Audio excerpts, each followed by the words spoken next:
Estamos en una etapa en la que necesitamos dar un paso hacia las renovables, no podemos seguir sobreexplotando el planeta.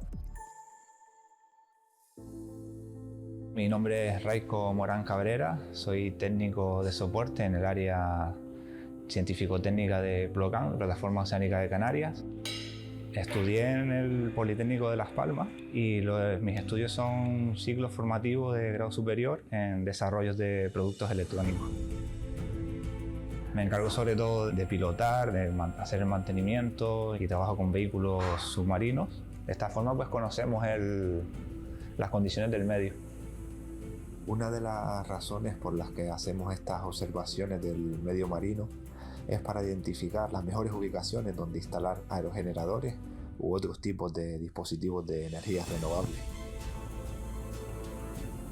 En las Islas Canarias tenemos la fortuna de contar con mucho sol, mucho viento, que hacen que al final toda esa suma de condiciones pues sea un lugar idóneo para instalación y pruebas de prototipos en el medio marino.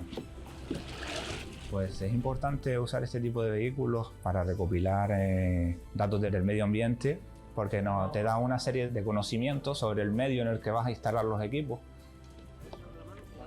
Pues no estaría trabajando en este trabajo si no tuviera la posibilidad de conocer todas las nuevas tecnologías y las opciones que me da de aprender día a día de nuevos retos y nuevas experiencias.